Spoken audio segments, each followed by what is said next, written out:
શ્રી શિવાય હર હર।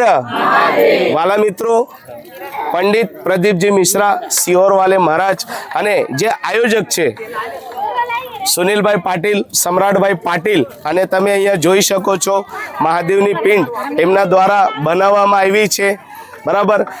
અને વાલા મિત્રો, અત્યાર સુધી ઘણા હજારોની સંખ્યાઓમાં માતાઓ બહેનો અહીંયા આવીને આ ધરતીને એને પાવન કરી દીધું, કારણ કે સવારથી સાંજ સુધી ભજન કીર્તન અને મહાદેવના નારા આ ગુંજી ઉઠી છે આ ધરતી। આને ખરવાસાની આગળ વેદાંત સિટી। અને વાલા મિત્રો, જો આખા દેશની અંદર જો ધર્મનો ઇતિહાસ લખાતો હોય અને ગમે તે મોટામાં મોટું કાર્ય જેની નોંધ ઇતિહાસ લેતો હોય, અને વાલા મિત્રો એનામાં મારું ગુજરાત પાછળ રહી જાય, નહીં મજા આવશે। અને અમને ગર્વ છે કે અમે ગુજરાતમાં રહીએ છીએ, એના માટે કહેવાય છે જય જય ગરવી ગુજરાત। વાલા મિત્રો, અમારું તો નસીબ છે, અમારી કર્મભૂમિ મહારાષ્ટ્ર છે, જન્મભૂમિ મહારાષ્ટ્ર છે ને અમારી કર્મભૂમિ ગુજરાત છે। એવા ગુજરાતના સુરતમાંથી દાનવીરોની ધરતી અમારું સુરત, અને સુરતથી હું આપ સૌનું હાર્દિક સ્વાગત કરું છું। અને બધા ભાઈ બહેનોને કહેવા માંગુ છું કે કદાચ આ વિડીયો તમારી પાસે પહોંચતો હોય તો તમે એને આગળમાં આગળ શેર કરીને ખાલી જય મહાદેવ લખી દેજો કમેન્ટ્સમાં, તો તમારા છોકરાએ જે વિડીયો ઉતાર્યો છે મહાદેવના ભક્તો સુધી ત્યાં પહોંચી જશે।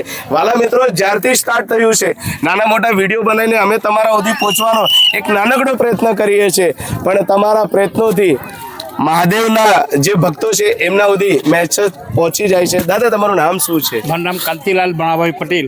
કાંતિલાલ ભાણાભાઈ પટેલ, તમે ક્યાંથી આવ્યા છો? નવસારી। નવસારીથી આવ્યા છે દાદા। અહીંયાથી સુરતથી નવસારી 36 કિલોમીટરનો ડિફરન્સ છે વાલા મિત્રો। અને જોવા જ આવેલા, બરાબર, કે સગવડ શું છે, તો તમને કેવું લાગે છે? સરસ। અમે કથામાં 5 દિવસ હાજર રહેવા। બહુ સરસ વાત છે કે દાદા નવસારીથી આવે છે। નવસારી સુરતથી 36 કિલોમીટર છે, છતાંય દાંડીમાં રહે છે કે કોથમડી નવસારી દાંડી કોથમડી જે ગામ છે એ ગાંધીજી એ જે મીઠનો સત્યાગ્રહ કરેલો આખી દુનિયામાં પ્રખ્યાત છે।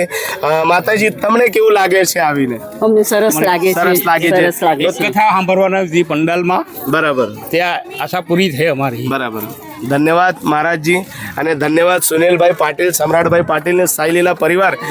તમે શું કહેવા માંગો છો? શું મેસેજ આપવા માંગશો? બહેનોને શું કહેવા માંગશો તમે? એમ કે બધા કે બહેનોને એમ કેવો કે તમે આવો કથામાં કેટલું જમા કરશો? ગાડી થઈ ગઈ, બંગલો થઈ ગયો, જમીન થઈ ગઈ, સોનું થઈ ગયું, પૈસું થઈ ગયું, હવે મનને શાંતિ જોઈએ તો આવો ઈમાનદારીમાં કથામાં તમારું સ્વાગત છે। અને ખાસ કહેજો, એ વિડીયો ઉતારવા વાળો તો ને પ્રશાંત, એ તમારી સેવામાં 24 કલાક હાજર છે। બોલો હર હર હર હર।